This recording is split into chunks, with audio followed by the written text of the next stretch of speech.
Bonjour à tous. Suite à un souci d'enregistrement de la masterclass d'hier soir, celle du 2 avril, je tourne une nouvelle vidéo pour pouvoir l'upload sur YouTube et que tout le monde puisse profiter de ce qu'on s'est dit hier. Donc c'était une masterclass qui était destinée à voir un peu quelle était la prise en main de Nolio pour les sportifs, notamment quand on est du point de vue entraîneur, et de comprendre ce qu'il se passe pour son sportif. Donc dans un premier temps, on va ajouter un sportif et on va voir ensemble ce qu'il reçoit et comment il accepte son équipe pour que vous puissiez bien comprendre du point de vue du sportif ce qu'il peut faire. Ensuite, vous montrer qu'est-ce que le sportif peut faire, notamment pour le renseigner tous les paramètres importants à la mise en place de son olio, avec la synchronisation, avec le paramétrage des métriques, etc., etc. Ensuite, on va voir comment l'athlète peut bien communiquer avec vous en tant qu'entraîneur, donc notamment avec les dispos indispo, la messagerie, les débriefs et tout ce qu'on peut faire sur le calendrier. Et puis dans un dernier temps, on verra l'utilisation de l'application mobile avec un partage d'écran et pour montrer également comment on peut communiquer via l'application mobile. Donc je vais basculer sur mon Olio. Donc là, vous devriez voir désormais mon Olio. Donc on va commencer directement par ajouter un sportif. Donc je me rends dans mon équipe. Normalement, c'est OK pour tout le monde.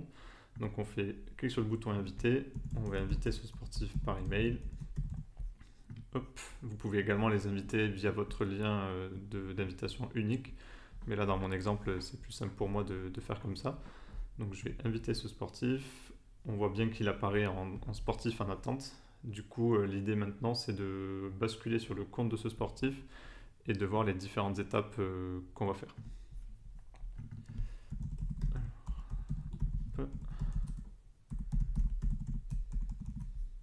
Donc nous voilà sur le compte du sportif en question. Dans un premier temps, on voit bien que le sportif a reçu une invitation. Tous les sportifs que vous avez invités, soit ils auront un email, soit, enfin, ils auront l'email enfin, ils auront tous les sportifs que vous allez inviter. Dans tous les cas, ils ont un email, ils ont le ruban au-dessus du calendrier avec le petit bouton accepter ou refuser. Et si jamais ils n'ont pas de compte Nolio, en fait, ils ont l'email avec le lien d'inscription avant de retomber sur cette page-là. Donc là, mon sportif, on voit bien qu'il est déjà sur Nolio. Donc on peut accepter la demande en tant que sportif. Une fois qu'il a accepté, on visualise bien qu'il est membre de son équipe. Et c'est important pour vous, en tant qu'entraîneur, de visualiser. Enfin, sachez que quand un sportif accepte une invitation, si vous n'avez pas dans l'invitation automatiquement affecté le sportif à un groupe, il sera du coup en attente. Et dans ce cas-là, je vais vous refaire la bascule sur mon compte entraîneur pour vous montrer l'étape à faire pour pouvoir affecter son sportif à un groupe et du coup pour le visualiser dans la liste des sportifs à gauche. Donc je vais basculer sur le compte entraîneur. Donc là, je me retrouve sur mon compte entraîneur. On visualise bien que le nouveau sportif n'apparaît pas ici parce qu'en fait, il est affecté à aucun groupe. Alors pour le faire, on retourne dans son onglet équipe, on retourne dans ses sportifs, on voit bien que le sportif est là, sportif sans groupe. Il faut aller dans ses options et ici on a ses équipes, notamment le groupe. Et du coup je vais ajouter mon sportif dans le groupe Nolio Squad. Hop, donc là il n'y a plus qu'à recharger la page et on voit bien que dans le groupe Nolio Squad, le sportif est apparu. Il est possible en fait, lorsque vous invitez les sportifs, vous mettez ici son email et dans le choix de groupe, directement vous sélectionnez le groupe et ça va automatiquement l'affecter au groupe souhaité. Donc ça c'est ce que j'ai pas fait juste avant, donc voilà comment on gère les groupes et les sportifs qui sont en attente. Donc je rebascule sur le côté sportif. Tac. Donc là, comment on peut vérifier que le sportif est bien affecté comment le sportif peut vérifier qu'il est bien dans un groupe. Ici, en fait, en dessous de son équipe, on visualise bien le groupe Nolio Squad, on visualise bien l'entraîneur qui est en charge qui nous entraîne en fait tout simplement. Donc là je vois bien que c'est Romain Malbray qui m'entraîne. Donc déjà ça tout est fait. Une fois que le sportif arrive ici, du coup la première étape importante à faire c'est d'aller dans ses paramètres et de lui demander en fait de synchroniser ses différents capteurs. Donc aujourd'hui Nolio est connecté à de nombreuses marques. En fait il suffit simplement au sportif s'il utilise Garmin, il va cliquer sur Garmin.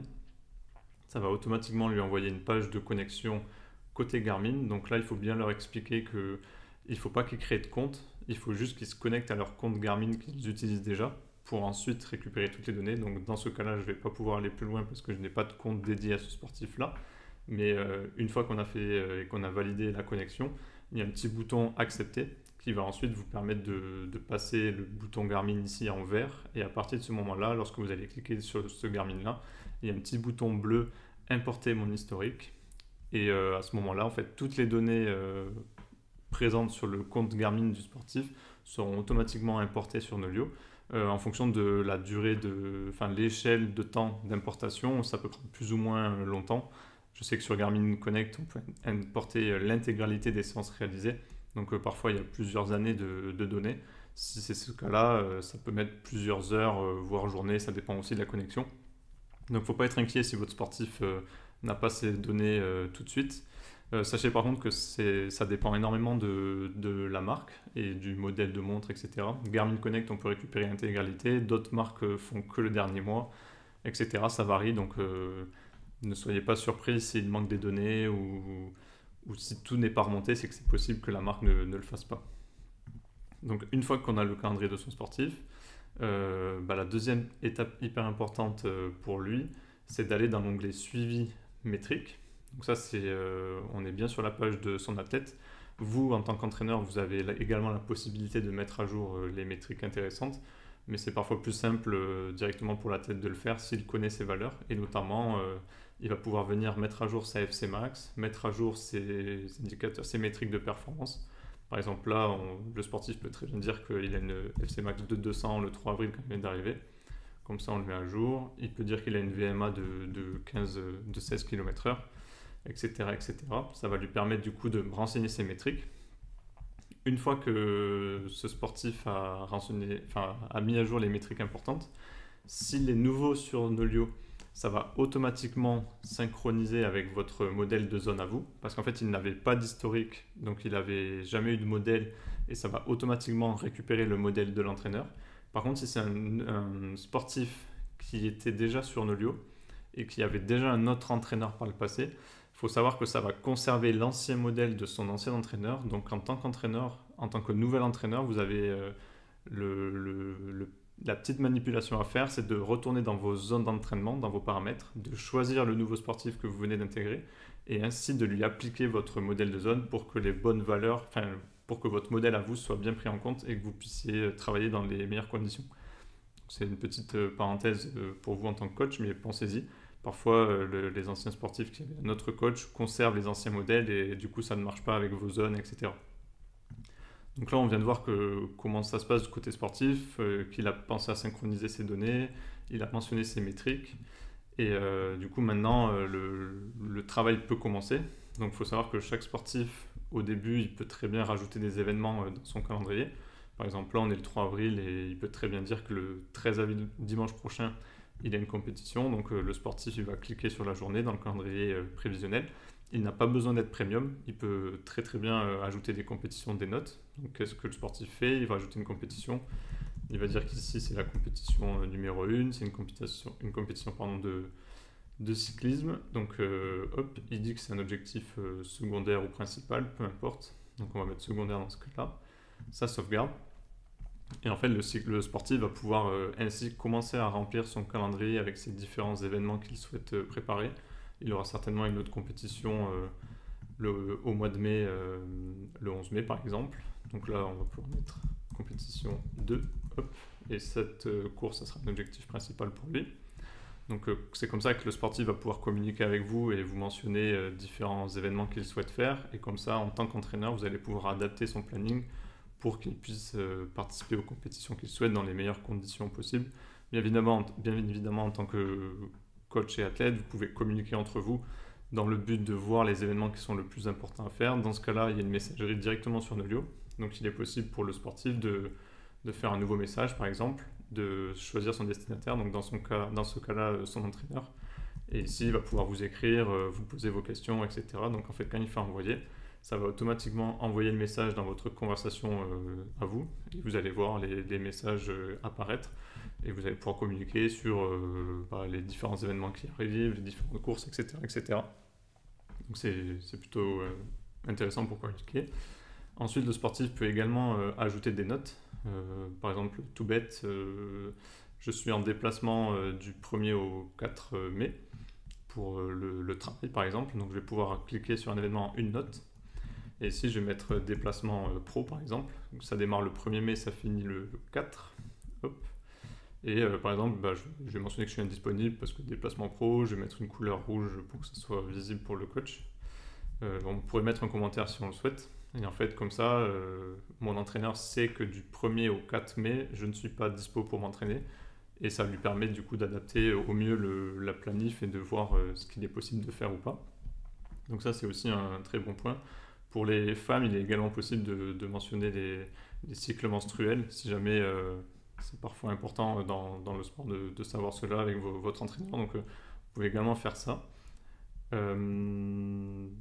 Donc voilà un peu comment fonctionnent les premières petites étapes de communication et de paramétrage en tant que sportif.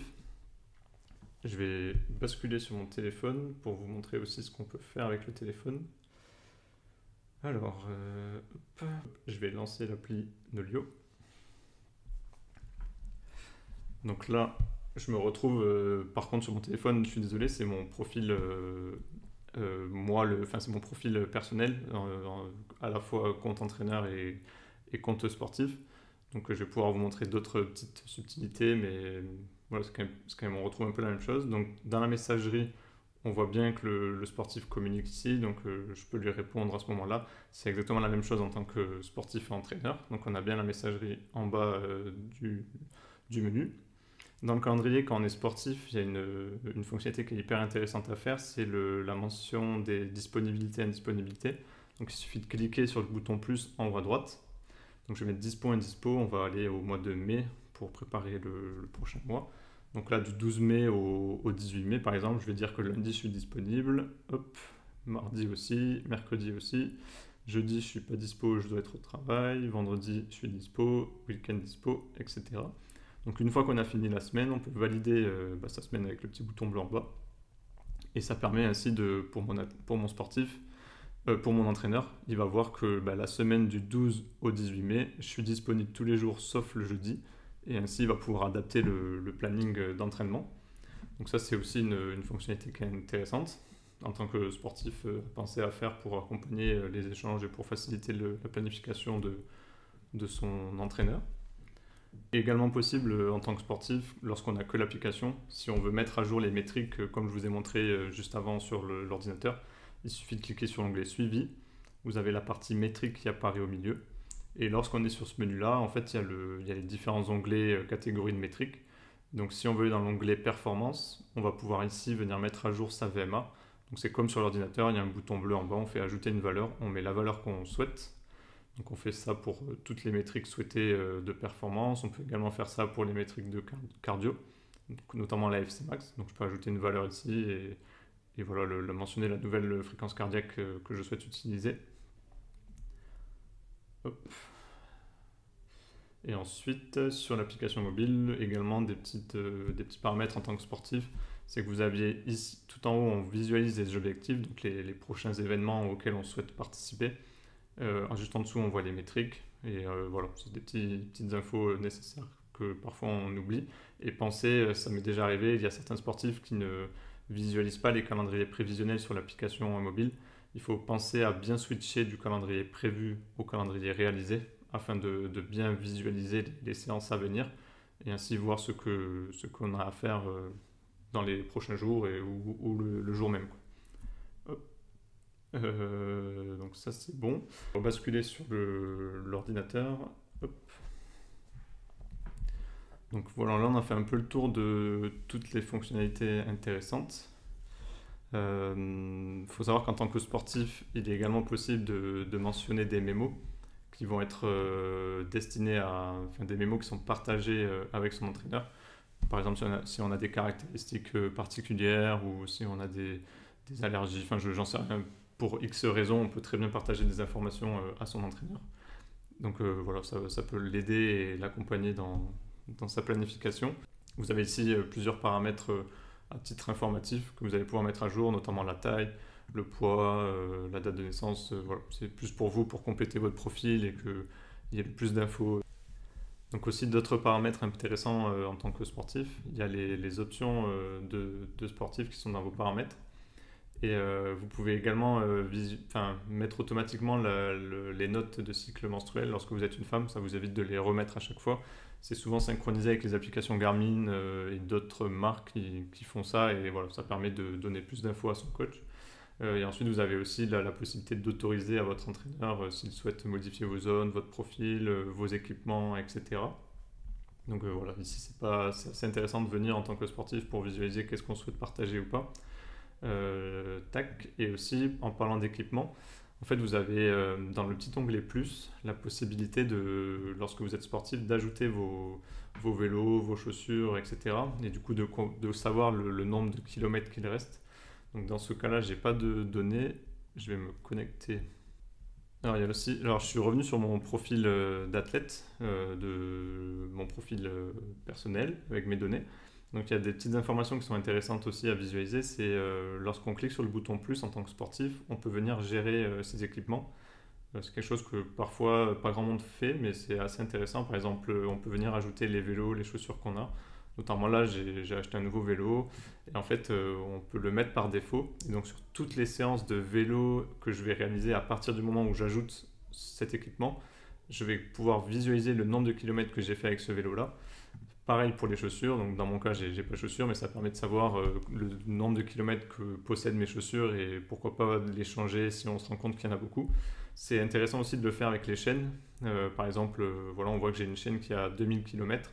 Donc en fonction de la durée de vie des chaînes, ça peut être intéressant de pouvoir savoir où on en est et pour les changer au bon moment et ne pas se faire avoir, notamment si on fait de la compétition. Donc voilà, ici c'est assez intéressant de pouvoir ajouter des équipements. C'est assez simple, il suffit de cliquer sur le plus. Donc on peut créer des catégories si on souhaite et on met le nom de l'équipement, etc., la date de l'achat. Et on met les sports concernés. Donc là, si c'est une chaîne, c'est ma chaîne numéro 2, je fais du vélo de route. Et comme ça, je saurai qu'à chaque fois que je fais du vélo de route, ma chaîne s'use petit à petit et ainsi pouvoir visualiser l'évolution de l'état.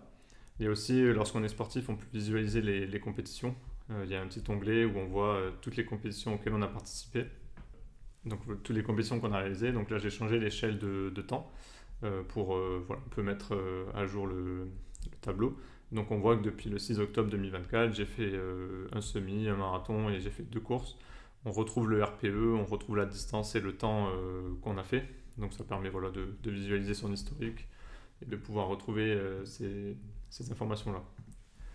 Donc voilà un peu tout ce qu'on peut faire en tant que sportif. Et voilà, désolé encore pour l'enregistrement d'hier. J'ai pas pu le conserver, donc c'est pour ça que je fais ce petit replay aujourd'hui.